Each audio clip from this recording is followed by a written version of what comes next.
Alors voilà, en compagnie de Raymond Côté, député NPD Beauport-Limoilou, on va parler de plusieurs sujets. Raymond, bonjour. Bonjour Caroline. Heureuse de vous retrouver ce matin. Ben oui, tout à fait, c'est un grand plaisir. Ce froid nordique. Bon, on va commencer par un sujet, là. Il y a l'île verte qui fait les manchettes ce matin. Il y a un autre incendie là, qui a eu lieu la semaine dernière, pratiquement jour pour jour, c'était jeudi dernier. Un incendie ici aussi dans Limoilou, là, sur la 3e avenue. Il y avait des logements, il y avait Fourrure Falardeau en bas. Là. Qu'en est-il? Peux-tu nous donner des nouvelles peut-être là, plus précises sur tout ça? Oui, c'est ça. Je reviendrai rapidement sur l'incendie de l'île verte parce que hier, j'ai écrit un court message à mon collègue François Lapointe, qui est député NPD dans la région, qui se rendait là justement sur place. Vous savez, un incendie, c'est toujours un drame, c'est toujours une blessure. Dans le cas de l'île verte, ben là, on ne connaît pas le nombre de morts. Là, ça va monter très très vite. Ça ressemble beaucoup à Lac Mégantic. Ici, dans Limoilou, heureusement, pas de perte de vie, mais des blessures morales quand même importantes.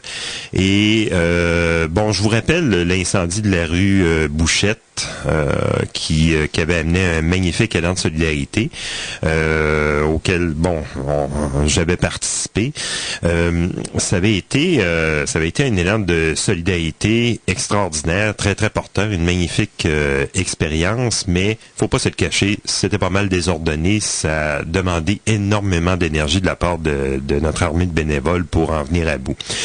Dans le cas ici, il y a un groupe de citoyens qui se sont organisés, entre autres mené une des participantes, Isabelle Houd, c'est une enseignante à l'école Saint-Paul-Apôtre, l'école Saint-Paul-Apôtre qui avait été partie prenante justement à l'élan Solidarité, qui avait accepté des dons puis qui s'était retrouvée débordée.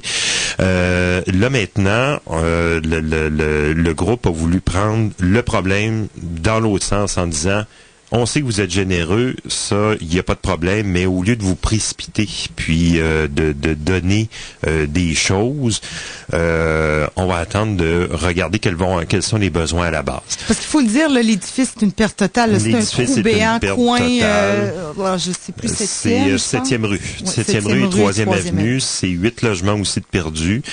Ce que je voyais, la Croix-Rouge avait pris en charge 11 personnes. C'était 11 personnes. Une partie, heureusement, des citoyens étaient assurés. Donc, déjà, dans leur cas, ça facilite les choses, ça permet au moins financièrement, ils peuvent avoir un soutien. C'est un plaster, là. C'est ça, ils ont un soutien immédiat là pour puis même à plus long terme. Mais pour d'autres qui sont pas assurés, bien évidemment, une fois que la Croix-Rouge a fait sa job, la Croix-Rouge intervient sur 3 jours. Après ça, il faut que d'autres personnes prennent le relais. On a été appelé à collaborer très très vite là, à voir qu'est-ce qu'on pouvait faire pour aider. Justement, l'aspect financier là, l'argent sonnant et trébuchant était le plus important.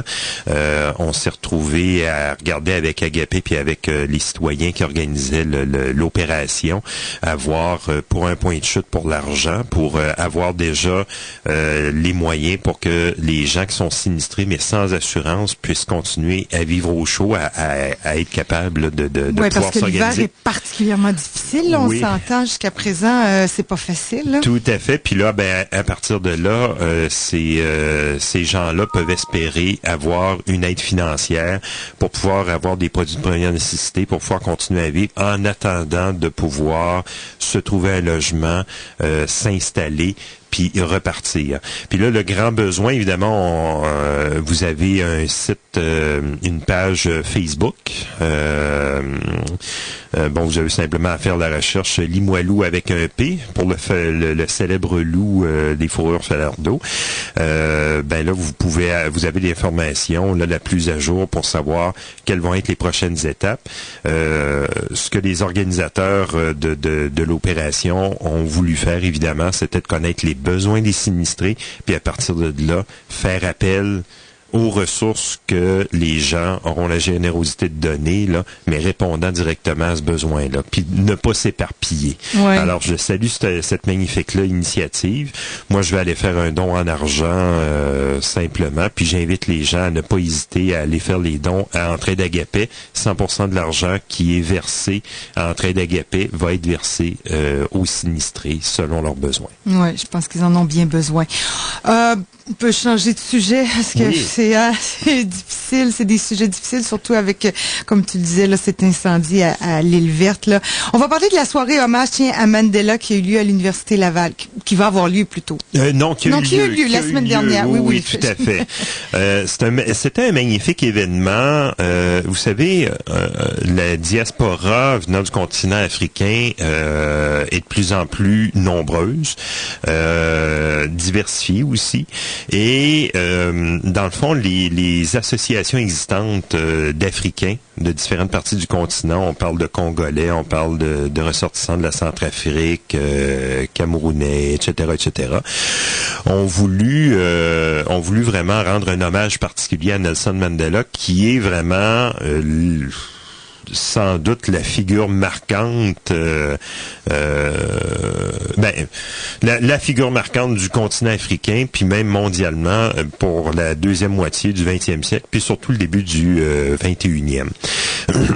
Et quand on regarde ça, Nelson Mandela, dans le fond, s'est retrouvé dans un contexte particulièrement difficile à tracer une voie de revendication, de résistance très, très forte, mais sans utiliser une violence mortelle, une violence contre les individus, même s'ils subissaient des violences.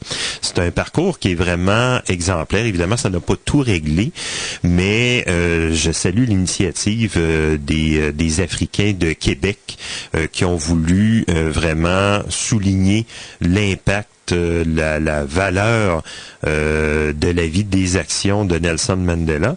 Alors, on était 3 députés de la région à avoir soutenu, à avoir acheté de la publicité là, pour soutenir cet événement. Puis, on a été présents, Annick Papillon, Denis Blanchette et moi, et on était reçus magnifiquement, mais on a eu aussi beaucoup en contrepartie. Alors, j'ai beaucoup appris sur la vie de Mandela, surtout sa jeunesse, ses débuts dans la vie adulte, puis sa prise de conscience, parce que ça ne s'est pas fait, c'est pas une figure désincarnée, au contraire, c'était même un enfant turbulent qui cherchait à échapper à l'autorité, qui aurait pu mal tourner, mais qui s'est retrouvé, grâce à des conditions quand même en partie favorable, parce qu'il avait eu la chance d'avoir une bonne éducation, d'être supporté par un tuteur fort, qui a bien tourné, puis qui est devenu un phare pour son peuple, puis même pour la population mondiale. Puis ça permet de se rappeler aussi du rôle du Canada sous le gouvernement Mulroney comme figure de proue du mouvement anti-apartheid. Ouais, c'est des figures fortes, hein, c'est des personnalités très fortes. Ces gens-là, oui. Quand on regarde leur parcours, on dit mais c'est des forces de la nature. Vraiment. C'est extraordinaire, puis ça me rappelle rapidement l'anecdote quand M. Mandela est décédé. Je siégeais à Ottawa, j'étais en tour de garde et le premier ministre ainsi que le chef de l'opposition étaient entrés très rapidement pour rendre un hommage et Thomas Mulcair et M. Stephen Harper se sont serrés la main mutuellement à la fin de chacun de leurs discours. C'était un autre exemple de l'effet Mandela. Oui, c'est ça. Bon, c'est parlant de Harper, il est au Moyen-Orient présentement. Oui, tout à fait, tout à fait. Est-ce qu'on peut dire quand le chef n'est pas là, les souris dansent? Non, hein? Non, pas tout à fait. Moi, écoutez, j'aimerais bien prendre la place du chat puis réorienter certaines actions du gouvernement immédiatement, mais ce n'est pas le cas. On reste l'opposition officielle. Des blagues, mais... Par contre, c'est un voyage qui est très important. En fait, il faut pas se le cacher, le premier ministre, premièrement, a déployé des moyens extraordinaires pour aller au Moyen-Orient. La délégation est énorme, j'allais dire colossale, et c'est très signifiant. Il faut surtout pas que les gens minimisent la portée de ce voyage-là. Je vous dirais pas que la portée va avoir tant d'impact que ça au Moyen-Orient, ni même en Israël, mais ça teinte très fortement la politique canadienne. En fait, c'est très, très révélateur des priorités du gouvernement. Et bon, vous l'avez vu sans doute dans les médias, une bonne partie de la délégation, les au-dessus de 200 personnes, là, dont les frais sont assumés par l'État, donc entièrement. Une bonne partie de la délégation, c'est des rabbins. Je pense que c'est 21 rabbins. Il y a aussi des personnes de groupes religieux chrétiens qu'on pourrait qualifier de plus radicaux, là, mais en tout cas très orthodoxe. Enfin, c'est un phénomène qui est très très peu connu au Québec parce que aller en pèlerinage en Terre Sainte, ce n'est pas un problème comme tel, mais il faut être conscient que aux États-Unis et au Canada, il y a des groupes, certaines confessions religieuses chrétiennes qui croient fermement en un retour du Christ par l'intermédiaire de la reprise de possession des terres ancestrales par les enfants d'Israël.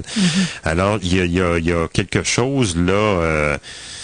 il y a une espèce de messianisme là qui a quelque chose de malsain potentiellement parce que il y a énormément de groupes qui vont faire du tourisme en Israël pour aller visiter carrément ce qu'on peut appeler le futur champ de bataille, le fameux les lieux où vont se tenir la grande bataille de l'Armageddon là. Ça donne vraiment le frisson parce que ces groupes-là sont prêts à soutenir très très activement de façon inconditionnelle la cause israélienne. Puis là, il faut s'entendre là-dessus. La question israélo-palestinienne, au-delà de la prise de position du gouvernement israélien, c'est une situation qui est dramatique pour les populations concernées, autant les Israéliens que les Palestiniens. L'État d'Israël est né dans des conditions très particulières, est né dans un contexte qu'on pourrait qualifier de très mauvais, puis en fait, on vit avec cet héritage-là, on vit tous avec cet héritage-là. Et le premier ministre a fait preuve d'énormément de cynisme et d'hypocrisie, entre autres, en annonçant une aide aux Palestiniens là, de 60 millions, aide qui est nettement plus faible que l'aide canadienne qui a été donnée en territoire palestinien dans le passé. Mais en contrepartie, le premier ministre a carrément dit les gens qui critiquent Israël font de l'antisémitisme. Là, il y a des détournements de sens qui sont épouvantables. Oui. Et à l'heure où les États-Unis, eux, s'ouvrent sur... ont une attitude beaucoup plus ouverte, il semble que Harper, en tout cas, et ses politiques, soient beaucoup plus pro-israéliennes. Et on dirait qu'il est un peu plus catholique que le pape, finalement, si vous permettez la mauvaise expression. Oui. En fait, ce qui est très, très troublant dans le cas de la position canadienne, c'est qu'elle va au-delà de tous les autres pays dans le monde. Le Canada est devenu le meilleur soutien, le soutien inconditionnel de l'État d'Israël. Est-ce que la population canadienne est d'accord avec ça? Écoutez, pour les moyens qui sont déployés dans ce voyage-là, ça s'adresse à un segment de la population quand même assez réduit, mais des gens qui sont très engagés, qui sont très militants, qui vont donner leur soutien aux conservateurs, à la fois par leur présence, par l'argent qu'ils vont verser. Alors, c'est autrement dit, c'est une prise en otage potentielle de notre société, de la démocratie canadienne, par des petits groupes plus radicaux. Il faut que les gens soient conscients de ça, puis agissent en conséquence. Bon, Raymond, ça fait du bien d'en parler, en tout cas. Oui, ça commence mal la journée. Ça fait graisser des dents. Non, mais ça fait graisser des dents, mais c'est vrai, on se dit les vraies affaires, puis il faut le faire plus souvent, je pense. C'est vrai que, même si on le sait un peu tout, là, d'en parler, ça fait vraiment du bien. Merci beaucoup, Raymond Côté. Merci, Caroline. Et puis bon retour à Ottawa bientôt, j'imagine? Ben oui, tout à fait. Je quitte dimanche. Alors, on amorce la rentrée parlementaire. Oh, c'est vrai, puis... petite anecdote, en fait, j'ai changé de rôle. Je ne suis plus sur le comité des finances. Je suis maintenant sur le comité industrie, sciences et technologies. Alors, l'ancien étudiant en physique de l'université que je suis retourne à ses anciennes amours. Puis ici, à Québec, on a beaucoup de recherches puis de haute technologie qui se fait. Ça fait que c'est comme de mettre des belles pantoufles. Je suis très heureux de mon nouveau sort, de mon nouveau rôle. Félicitations. Merci beaucoup, Raymond Côté. 8h15, on enchaîne dans quelques minutes avec Annick Cloutier et Jean-Claude Cloutier.